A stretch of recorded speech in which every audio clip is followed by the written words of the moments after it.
I'm about to tell you a crazy but true story. I was born during a war, survived it, and went from being a refugee to making a little over $15 million by the time I was 30 years old. Keep in mind, I don't want to come off as if I'm bragging, but rather to inspire you that anything is truly possible. And with that said, this is my journey. It's early 1992. I was just born, and unfortunately for my family, war has just broken out in my country. What's even more unfortunate was the fact that the enemy's first stop was going to be in our small city of Visegrad. After all, we were only 15 miles away from the country that was invading us, so we really didn't have any time to react. I was only a month old when this was all happening, but you could still imagine that it must have been very, very scary for my parents who had just had their first baby to have to leave everything behind. You want to know what's crazy? Is that our whole family was saved because of one man. This man who lived on the border between the two countries would often come into town to come to the restaurant where my dad was working as a waiter at the time, and they would become best of friends over the years. So this friend that my dad had, he was an active soldier for the enemy that was invading our country. So technically, there were enemies from this point on. Now this man, more of a hero really, he went to all of his friends' homes, which my dad was included amongst that list, and basically told us to escape from the back side of the house and run through the forest away because they were rounding up people. Just look up what happened in Visegrad in 1992 and you'll know that not all of us were this lucky. We ended up as refugees in Hamburg, Germany, thanks to my dad's brother who drove down 1,000 miles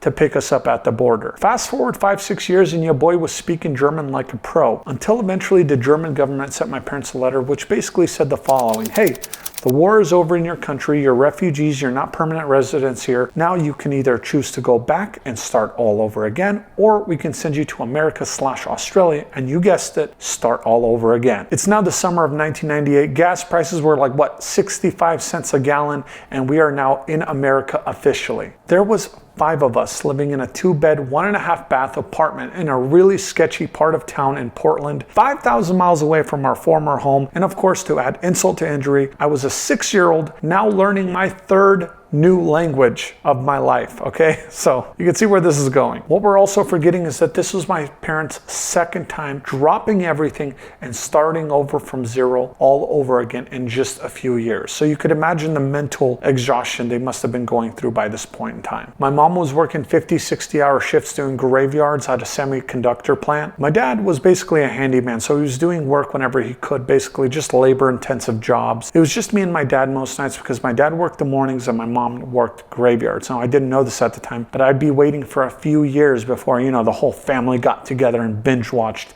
American Idol. Speaking of that, growing up as a kid, going from 1st grade through middle school and high school, being bullied because of the fact that, it clearly looked like I was not from America. But honestly, I made it through just fine, thankfully. High school was the year that everything changed for me. There I was, spring of 2010, senior in high school, when I overheard 2 dudes talking about their dream cars in computer class. I was a huge fan of cars, and I interjected my opinion. Hey guys, I'm gonna have an Audi R8 in a few years after I graduate out of high school. In typical high school fashion, they laughed at me and said that it would never happen. Jeremy and Tim, if you're watching this, thanks for the vote of confidence. It took me 8 years out of high school, but I did make that R8 dream of mine happen. 3 years later, it's now 2013. I'm now 21 years old, and I'm working at a small apartment complex doing basically property management, but really I was just a glorified secretary. At this point in time, I drove a pretty sick hatchback that was boosted. If you know, you know. It was a 97 hatchback with a GSR turbo build, 470 wheel horsepower. Every time I stepped on it in second, the dashboard would fly out because whoever owned the car before me broke the clips holding the dashboard radio in. It was so dumb, but I absolutely loved the car. Now, with my job at the time, I oversaw a lot of work being done on the apartment complex, so cleanings, maintenance, stuff like that. And I thought to myself, you know what? I'm already getting the work experience, kind of figuring out where this business is going. Why not start a company of my own and basically call up apartment complexes and offer to do these services for them? Because keep in mind, I would see these invoices and they would be for large sums of money. Me being a broke, basically college-age student at the time, I wanted to make more money. So that's exactly what I did, except I didn't do it with apartment complexes. I did it with residential house cleaning. This was kicked into gear when I saw a post on a subreddit called Entrepreneur Ride Along, where this guy named Rohan was launching this company that was basically like Expedia, but for house cleaning. So people would go on your website, they would book the service, they would pay you online, and then you would just charge them over the internet. You didn't have to drive across town, didn't have to leave quotes, you didn't have to do any of that work. And at the time, traffic in Portland was getting pretty bad. So if you had someone call and say, hey, drive all the way across town, it could be maybe an hour and a half before you drive across, leave a quote, come back home, and then they would just tell you no anyways, right? So this saved a bunch of time and effort and also allowed you to get paid on time whenever you wanted. It was pretty spendy for me to get into the business model at the time, considering I had just spent $2,200 building the motor to my little Civic hatchback at the time, but I was confident in the product working, so I just bit the bullet and went all in. I paid the monthly fee, I bought the template that was used for the booking page that they were selling with their service, and of course I got the website up and running and hosted. A little under 90 days and $2,000 of ad spend on Google AdWords later, which it was called AdWords back then, it's called Google Ads now, I made $9,300 gross revenue for those 3 months. I did all the work myself. I had some complaints here and there, and there was this one house that I completely just straight up left.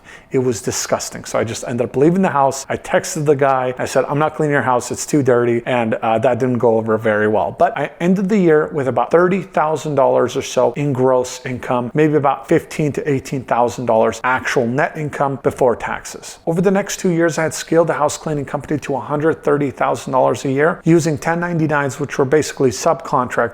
And I employed my first W-2 employees, which were on payroll because the 1099s were taking about 30 to 40% of the cut of each home they were cleaning. It allows you to scale really quickly, but the profit margins are really, really slim. CLV, or customer lifetime value, for me at the time was about $1,500 per year. So every customer that I would have would typically on average have my services booked for about 10 months, which would make me about $1,500. Now, every month I would spend about $3,000 to $5,000 in ad spend, and I would be getting about 15 customers each and every month, with about half of those becoming reoccurring. So you can do the math there. It was very, very profitable, and it was scaling up really, really quickly. I ended up expanding into commercial services for residential homes, which included gutter cleaning, roof cleaning, pressure washing, and window cleaning. Gutter, window, and roof cleaning services were super easy to get started with, but pressure washing was the tough pill to swallow because the pressure wash machine that I bought was like 3,500 PSI. It was like this Honda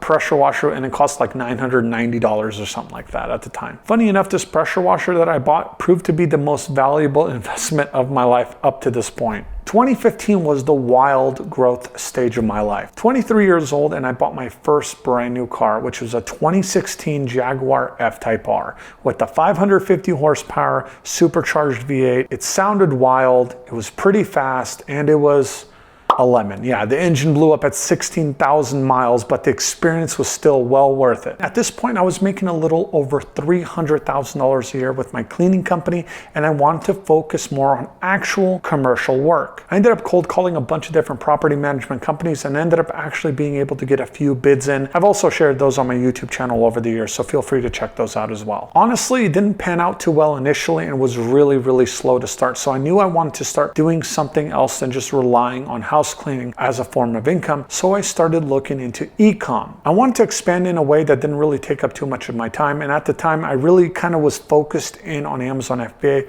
so I launched 2 products and I made a little over $180,000 that first year.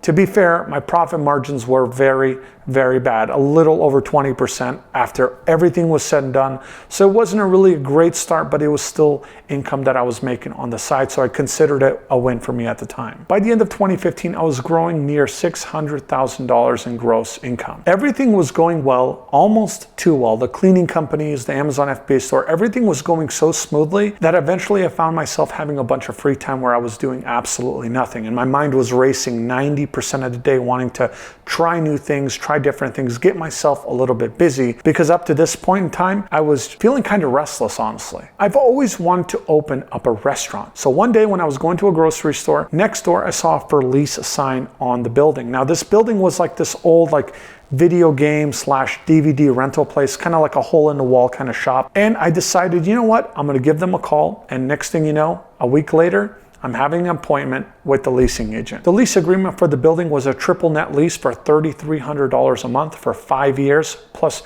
a chance to renew for 5 more. Fast forward to pitching my ideas and plans for the restaurant, and a month later, the building was signed over to me. What I didn't realize is how much work actually was required to get this place up and running. I thought you just kind of paid a contractor, they build it out, and then you basically just open up shop and you're ready to go, right? Wrong.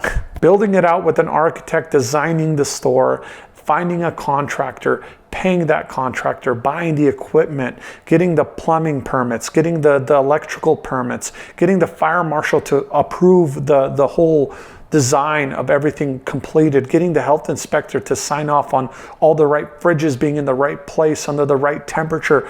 All of these things took 6 months of just everyday nonstop phone calls, and it was a complete a mess for me. I was just mentally drained from 6 months of doing this. My first full year of sales, $271,000. And I know that sounds like a ton of money, but the truth of the matter is that is basically barely breaking even for me at the store, because I had so many different costs, the cost of employees, the cost of rent, the cost of product. So when you added all of that up, I mean, it was barely profitable, if at all. Now, of course, in the next few years, I would sort that out and double that profit and triple that profit, but it was still very stressful for the first year or two of being open. Fast forward a year and a half to the middle of 2017, and I'm now making a little over $2 million per year gross income, not profit, but gross income. My house cleaning company was cleaning a little over 400 houses per month.